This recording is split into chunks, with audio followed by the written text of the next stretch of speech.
박 의원 일가가 운영하는 건설사가 피감기관에서 거액을 수주해 이해충돌 논란이 불거진 건데요.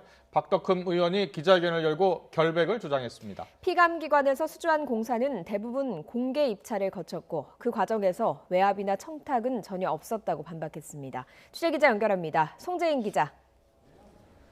네, 국회입니다. 네, 박덕흠 의원 이해충돌 논란과 관련해서 공개 입찰을 통해 수주했다면서 의혹을 전면 부인했다고요? 네, 그렇습니다. 피감기관에서 대규모 공사를 수주했더라도 모두 공정한 과정을 거쳤기 때문에 문제가 없다는 게 박 의원 해명의 요지였습니다. 사업의 99%가 공개 입찰을 통해 선정됐는데 이는 특혜나 외압이 가능한 구조가 아니라고 반박했습니다. 국회 국토위 행안위 위원으로서 자신이 외압이나 청탁을 행사했다면 매출이 더 늘어야 정상인데 실제로는 국회의원 당선 뒤 특히 국토위 간사를 지내면서 공사가 확연히 줄었다고 주장했습니다. 특히 400억대 공사 수주가 논란이 된 서울시의 경우 고 박원순 서울시장을 비롯해 민주당 의원들이 관계자로 있던 때라며 만약 불공정 계약이 있었다면 여당도 책임이 있다고 지적했습니다. 그러면서 비난의 화살을 여당으로 돌렸는데 박 의원의 발언 직접 들어보겠습니다.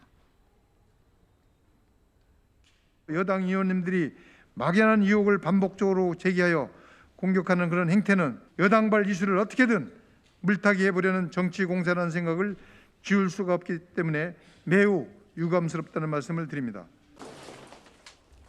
네, 하지만 박 의원 관련 회사가 피감기관에서 벌어들인 돈의 규모만 2천억 원에 달하는 만큼 논란은 쉽게 가라앉지 않을 것으로 보이는데요.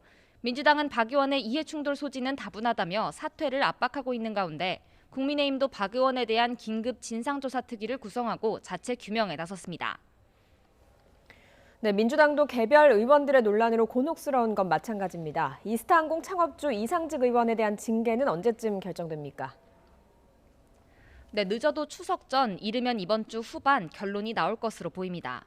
민주당 핵심 관계자는 YTN과의 통화에서 이상직 의원에 대한 조사를 마치는 즉시 징계를 내릴 예정이라고 설명했는데요.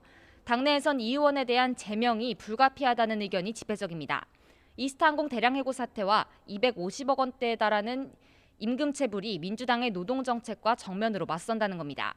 또 당 윤리감찰단 조사 대상 1호에 함께 올라 제명된 김홍걸 의원보다 이상직 의원 사안이 더 심각하다고 보고 있는 만큼 이 의원에게도 같은 수준의 징계가 내려질 거란 전망입니다. 민주당은 이 의원 논란을 빨리 정리할수록 국민의힘 의원들의 이해충돌 논란에 대한 공세에 더 힘을 실을 수 있을 것으로 기대하고 있습니다. 네, 그리고 4차 추경안이요. 처리 시한이 이제 하루 앞으로 다가왔습니다. 막판까지 진통이 계속되고 있다고요? 네, 그렇습니다. 추석 전 재난지원금 지급을 위한 추경안 처리 시한을 하루 앞두고도 논의는 여전히 제자리입니다. 아침부터 열린 예산조정 소위원회에서 여야는 통신비 지원을 두고 대립했는데요. 민주당과 정부는 비대면 활동이 증가한 만큼 통신비를 지급하면 직간접적으로 가계 지원 효과가 있을 것이라고 보고 있지만 국민의힘은 통신비 지출이 늘었는지 실증적으로 확인되지 않으면 지원이 무의미하다며 대안사업 추진을 주장하고 있습니다. 양당 원내대표의 발언 직접 들어보겠습니다. 여야의 작은 견해 차이가 국민의 절박함보다도 우선될 수는 없습니다. 4차 추경안이 약속대로 내일 처리되어서 대표가 취임하고 처음으로 건의했다고 해서 또 대통령께서 국민에게 작은 정성이라고 했다고 해서 끝까지 고집하지 마십시오. 4차 추경의 골자는 오늘 조정 소위를 거쳐 결정되는 가운데 추석 전 재난지원금 지급이 무리 없이 이뤄질 수 있을지 주목됩니다. 지금까지 국회에서 YTN 송재인입니다.